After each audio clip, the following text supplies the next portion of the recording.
establish and build in 2 years. And those are things that we'll take home with us today.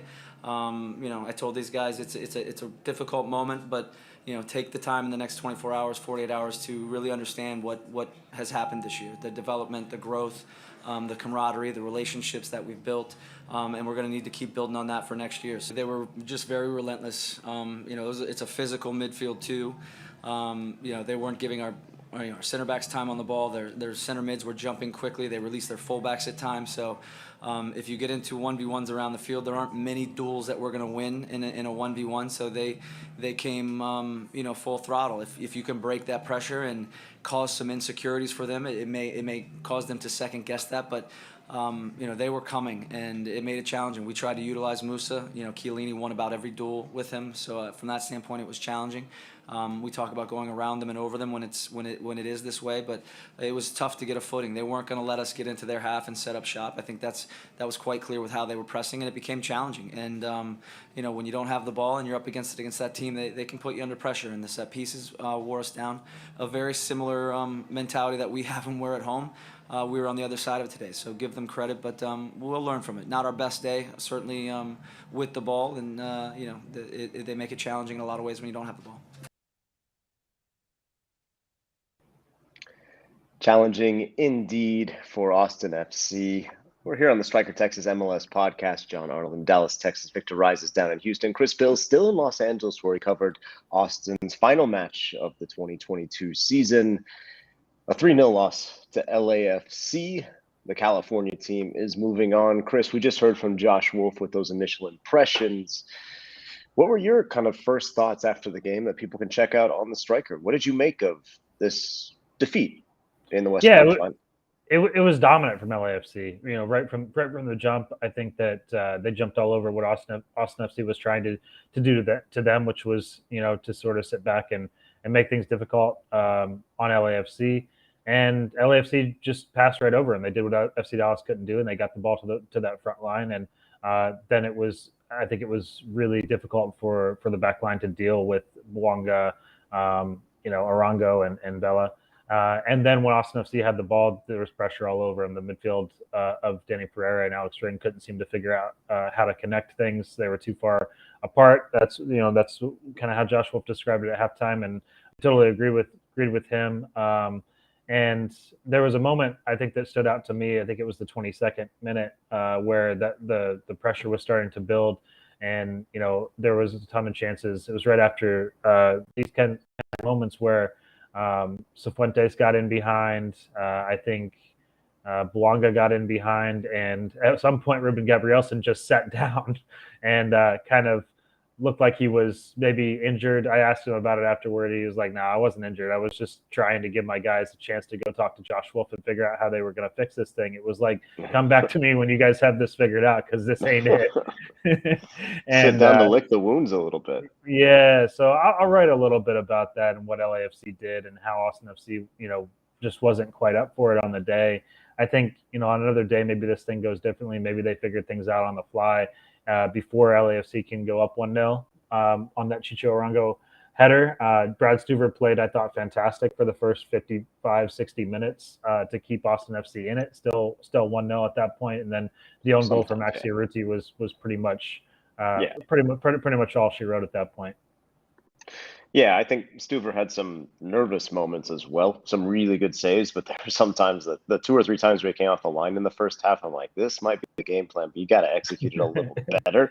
But LAFC wasn't making it easy. They were looking for those balls. They very clearly targeted, I think Austin's center backs, which we had pinpointed as a weakness. They also, you said, hey, they could do what FC Dallas couldn't do and get the ball to the forwards. And then once the forwards, that forward line is really, really good. This LAFC team is really, really good. We'll talk about kind of the Austin FC season in review here in a minute. There was a moment that I thought could have changed the game. LAFC was already up 2-0. Right. As we're about to see, for those who are watching the video podcast, a penalty appeal that was, in my mind, pretty darn strong. The VAR thought so as well, sends Armando Villarreal to the monitor, and he says, no foul on Fagundez. What did the Austin FC players and Josh Wolff have to say about that?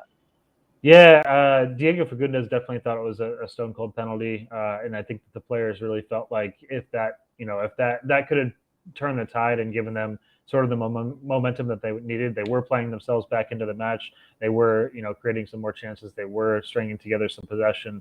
And yeah, Diego Fagundez, said he felt like he was fouled, and it went to VAR for a reason. And they're still not quite sure why it wasn't called a penalty kick on the field.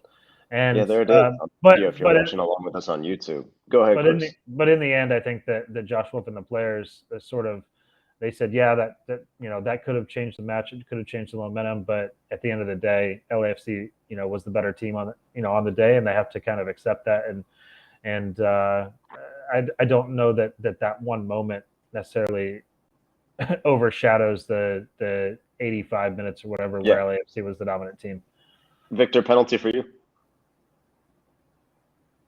It's tough. I thought maybe there might have been a bit of embellishment, and maybe that's why it got called back. I'm looking at the VAR tweets, right, where they kind of give the explanation for this, and it says the penalty kick was not awarded to Austin, reviewed for a foul committed by Sebastian Driussi. After further review, the decision to not award the penalty stands. That's as much as we got from it.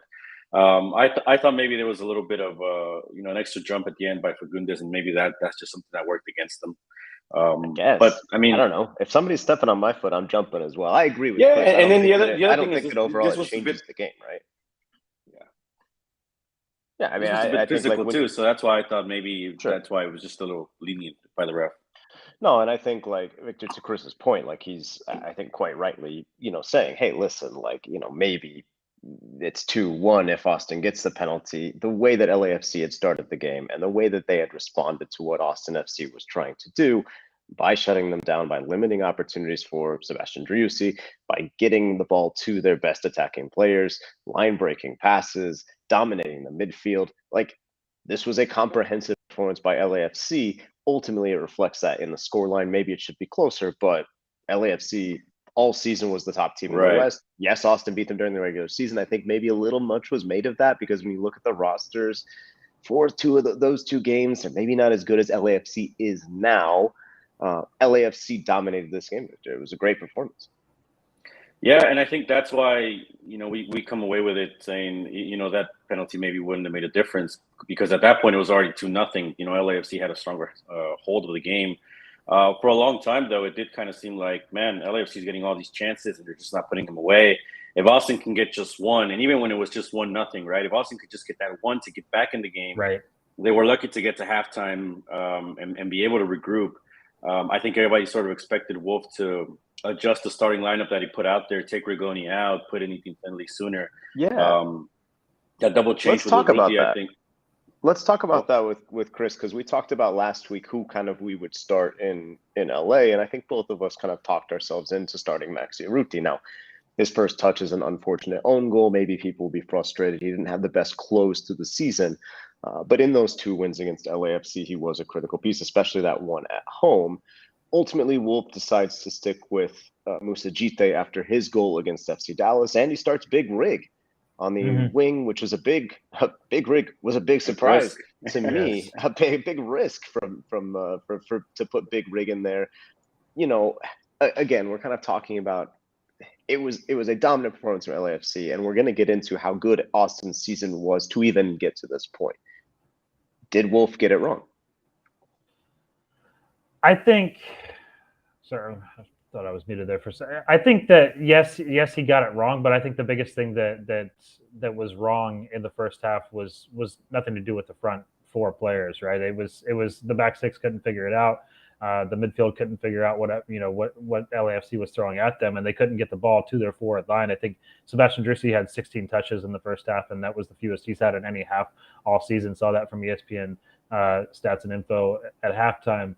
And I don't know if you have Ethan Finley in there. Sure, maybe he diagnoses things quicker and gives an extra body and support, and but what they're looking for from him is to stretch the back line and to get forward, and that's exactly what Emiliano Rigoni was trying to do, and the ball just wasn't getting there. So, I mean, we can say that was a poor lineup decision, but I think that all the things that Josh Wolff wanted to get from both Moussa Djitté and Emiliano Rigoni just never came to be because the ball was never it was never their game, right? I think Musachite did have some moments where he got sort of manhandled by Chiellini, and he also probably should have been more available to the guys as they were trying to play out of the pressure. But in the end, it was the pressure on the back line and the back six that really decided this thing. So I don't want to go too far into this if buts kind of situation on the lineup, because I don't think that was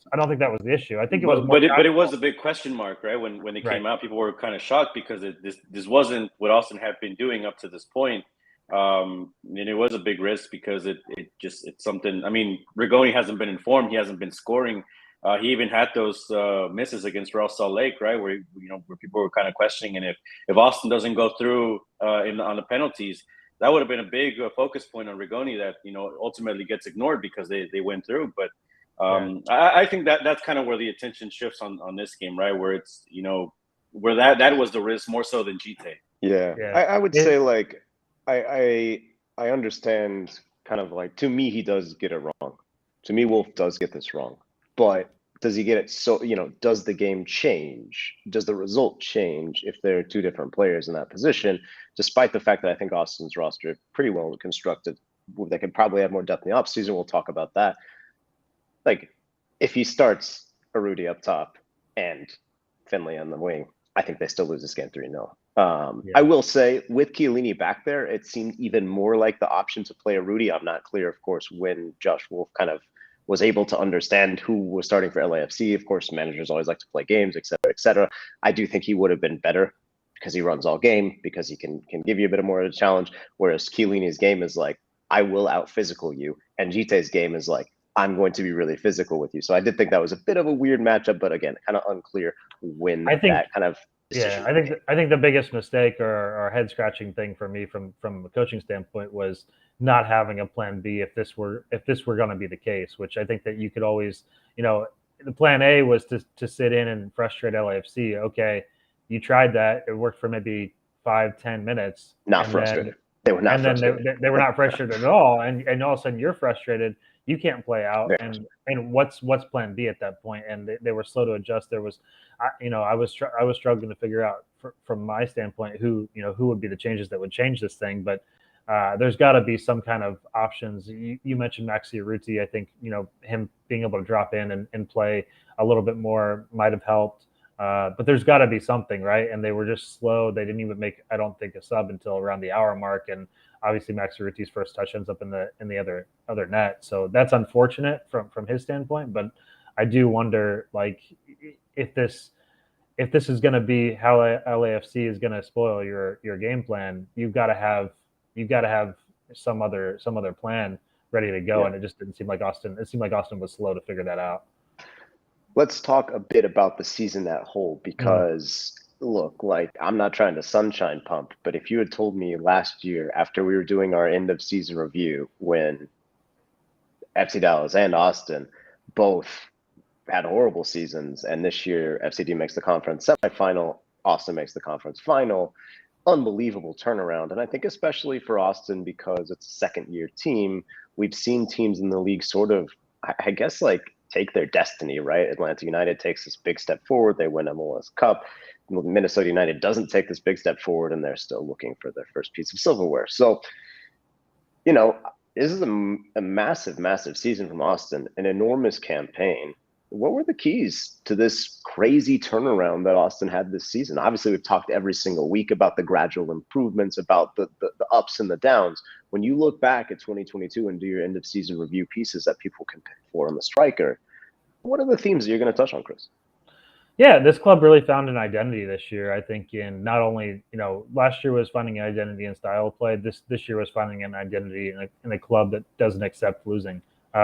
Bringing in guys like Ruben Gabrielsen, he was upset after this one. He said, you can go read my piece on the striker, and he said, we're not a small club. Like, he wants people to know that this is a club that expects to be celebrating with confetti, at the end of games like this. And the fact that they weren't able to do that it was somebody else's kids rolling around in the confetti and not his kids, that's something that's really going to stick with him through the offseason.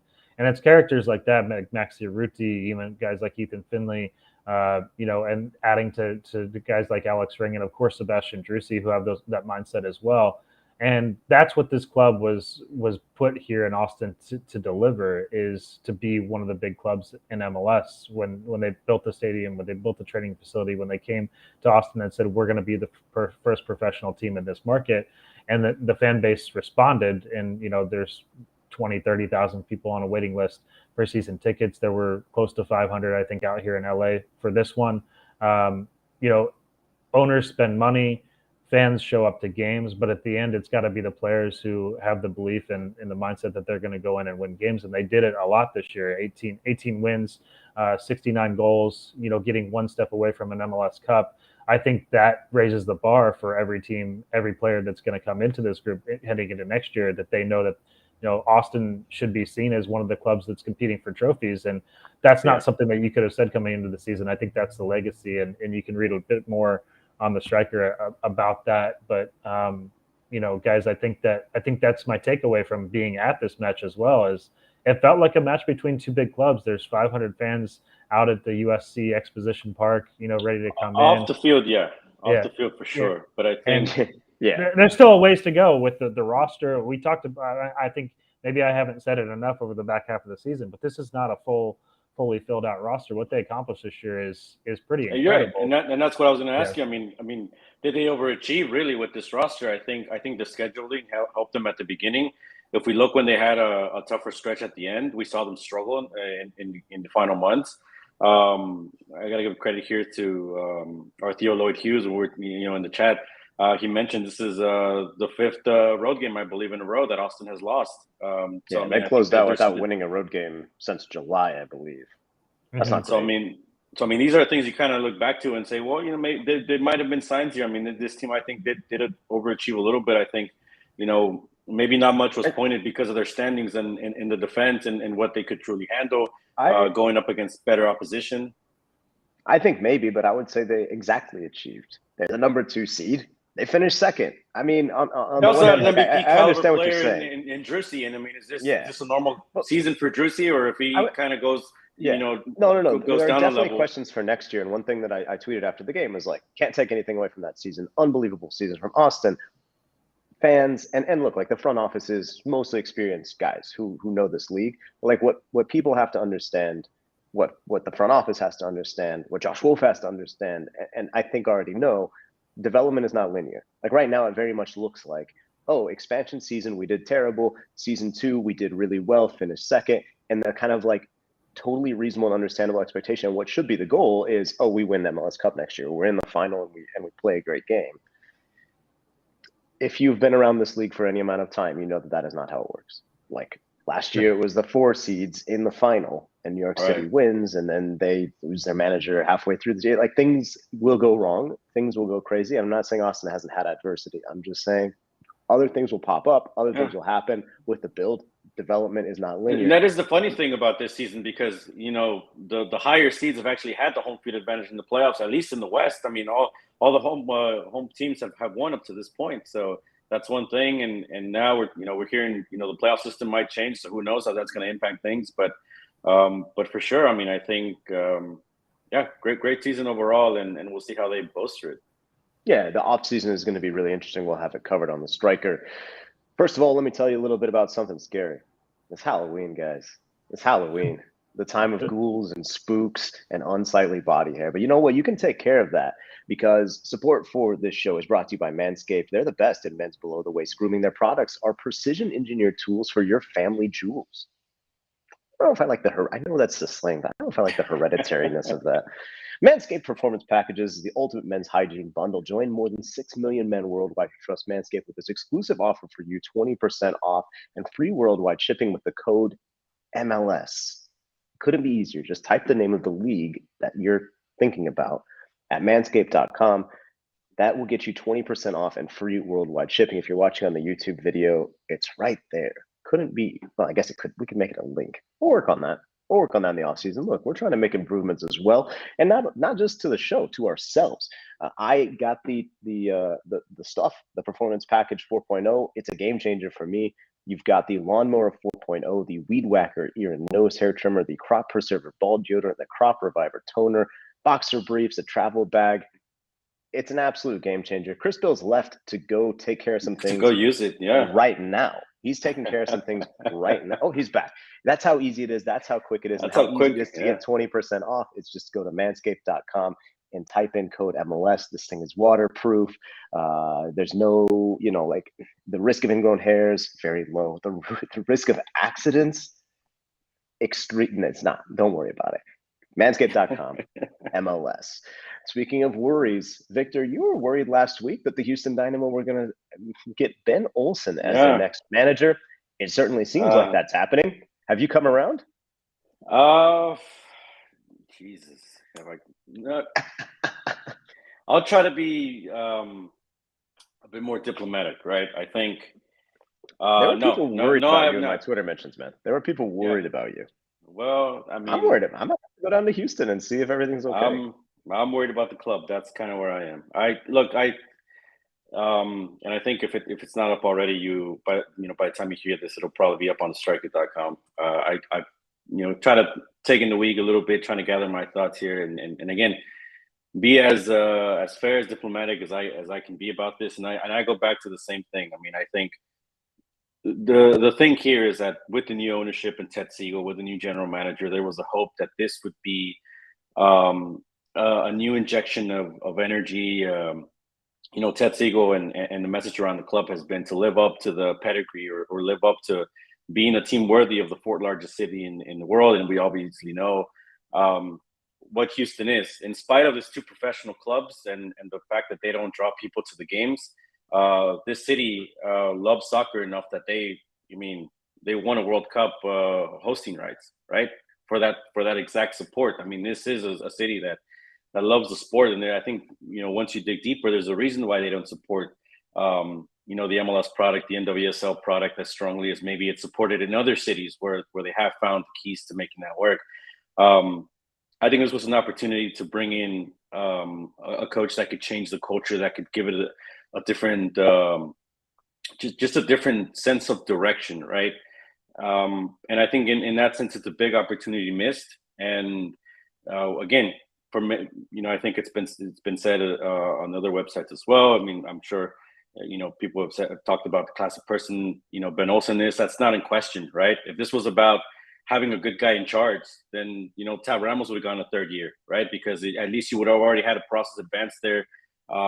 He would have gotten more help with the additions of Herrera and Ferreira, and I mean, there's just different ways of looking at it. But ultimately, the thing here is you had an experienced guys before. Obviously, Ben's 10 years in DC is going to be highlighted, but I'm going to say that's big enough of a sample size to kind of know that, well, maybe that's not the kind of coach that you need. It's still improving. It's a coach that went one and done in the playoffs more often than not. Didn't get as close to winning an MLS Cup. The closest thing I compare it to is, because the thing we keep hearing with these coaches, it's they're great man motivators. That's not what's needed in Houston. That was said about Paulo Nagamura in a way that might have been said about Tab Ramos and Wilmer Carrera before that. A man motivator is not needed here, right? It needs somebody that can tactically make this an attractive team, attractive soccer, have a better eye for talent. And that's, that's something I don't know if they're getting with Ben Olsen. I don't think they are. Again, Peter Vermees, same kind of sample size in Kansas City. And I think arguably same kind of resources. I don't think he essentially got a lot of help either. And he seemed to, had a great run making the playoffs, again, assessing talent, bringing youth up through the academy. And that was a big thing too, getting a coach that could dig deep into the academy and start diving into, just different areas of where they could just get talent, not just, go out into foreign leagues, because that's not an option for Houston this offseason. Ferreira's a DP, Herrera's a DP, Carrasquilla's a DP. Those three guys are locked in. So unless you move one of those guys, or unless there's a fourth designated player spot added, maybe buy one down with Tam. To your point, depending on Coco's deal. But they can't. That's been said. They can't do that. Those are your three designated players. So you have to work with this roster sort of as it is, and really bolster the rest of it. This is a tough job. We'll see if Ben Olsen's up to it. I mean, I think that's maybe the impetus or the thinking here is it is a tough job, right? And if you go with an inexperienced MLS coach. There's no sure things in this, right? That's the number one thing. So it doesn't matter if you bring in an experienced coach from outside the league, if you bring in an inexperienced coach from anywhere, or you bring up an experienced MLS coach. But the track record is that guys with MLS experience tend to do better in this league.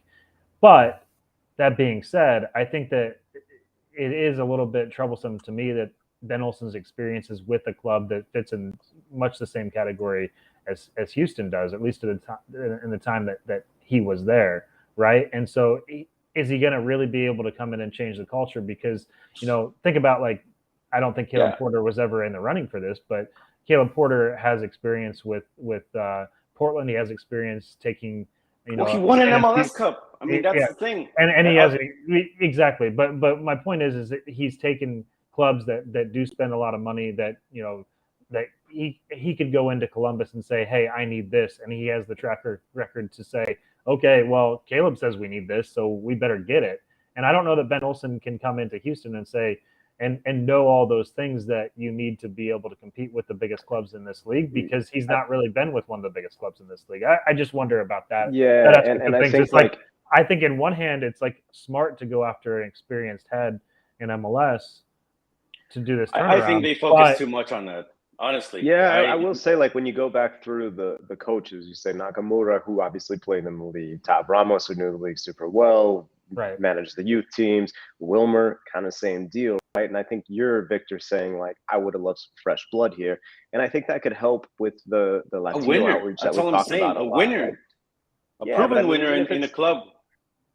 Yeah, but even like taking a flyer like Jimmy Lozano's back available, right? Like, everyone thought he was going to go to Pumas. He didn't. He's a guy who won the bronze medal at the Olympics. He hasn't necessarily lit the world on fire with the clubs, but like, he's someone who is identifiable to a large portion of the fan base, and like, his fresh blood is different. Does not know the league, right? Clearly, and the front office reportedly was in the running up until the last point. Clearly, the front office felt like this league experience was important. One concern that I have about Olsen is that I think he's really, really linked to DC, which I think can have some pitfalls, but I think made that transition easier when he was coaching the team. Doesn't really have that connection to Houston, right? And so does he come in and make demands like you're saying, Chris, and kind of know that he needs to ask for this, this, and this? Or is he just so used to the way things are done that it's going to be tough to adjust? I don't know. I think either way, he's stepping into a big challenge. On the field, off the field. I go back to what I said last week. He had the second all-time goal scorer in the Premier League on his roster, and a guy that just got better this year. Was the leader in assists in MLS, and Luciano Acosta now with Cincinnati. I think if we look at the lines, ran those guys out of town, didn't win with them. I mean, there's just a lot to go in there. Didn't have any previous head coaching experience when he got the job, and again, to me, that's something. I think if there was a proven winner out there in MLS, you go after it. If not, you go after a proven winner elsewhere. I don't think a guy just coaching in MLS is going to get the job done. And I'll tell you what, look at the MLS Cup winners for the past years. This year, the guy who's going to win it wasn't an MLS head coach before he got his current position. We're talking about Steve Cherundolo or Jim Curtin. They weren't. No, Ronnie Dyla last year, right? Was he in coaching in MLS before he was with New York City? Caleb Porter, right? The year before that, I mean, yeah, he was, but when he won it in Portland the first time in 2015, he hadn't coached in MLS yet. His pedigree was winning a national championship, right? Working with the Olympic team. Brian Schmetzer, before he got the chance in Seattle, was he coaching anywhere in MLS as a head coach? Well, not as a head Greg coach. Vanny. He knew the league very well. You can argue the experience, right? Knew the league, but I'm saying. But just because you coached in MLS before, I mean that's kind of where I'm heading. I mean, there's only one winner every year, right? And I think, like, you're laying out very well. There's no formula, right? And if there were, everyone would just imitate it, and then you'd have that fail, right? Like, that model would fail. For a long time, we thought foreign coaches couldn't do it. That obviously isn't true. So yeah, I think, to me, it seems like, Victor, you're going to the foreign coach. Your frustration and complaint is, we needed fresh blood here. We needed someone different, and this just feels like more of the same. And I think that's totally fair. Let's wrap up with Chris telling us about the best portion of his travels, the best thing he ate, the best thing he did. Chris, you look great, man. The sun coming in on that hotel window, it looks awesome. How was LA? I got a little apart from the play. Apart from that, how was the play, Mr. Bils? No, LA's been good. Last night I went met up with a friend of mine who lives here in Koreatown, Cafe Nandarong. Definitely recommend that place. It's kind of Korean fusion food. Good direct menu. So definitely recommend that spot. But otherwise, my flight's not out until 6 o'clock tonight. So if anybody wants to hit me with recommendations, I've got some time to. I need to get some writing done, but I also need to get some exploring done. So No. I mean, look, and I know everyone knows you're going to be looking great at the beach because Manscaped.com code MLS. Chris, great work this season, man. People can continue to read more of it on thestriker.com. Victor, your reaction and everything, as you mentioned, to Ben Olsen up there on the Striker. My 5 questions that FC Dallas must answer in this offseason is up there, as well as a couple notes from Andre Zanota and Nico Estevez giving a news conference to wrap up the season last week. If you're a fan of FC Dallas, you can check it out. Next week, I think we'll take off. The week after that, probably back to look at our terrible predictions. We'll keep wrapping up the season, keep you updated on the off-season news, but we're going to take some time off, take a nap or two. What do you think about that, listeners? I'm just kidding. We love you guys. Thanks so much for listening. Thanks for joining us on Striker Texas MLS Podcast. We'll talk to you guys in a couple weeks. Take care.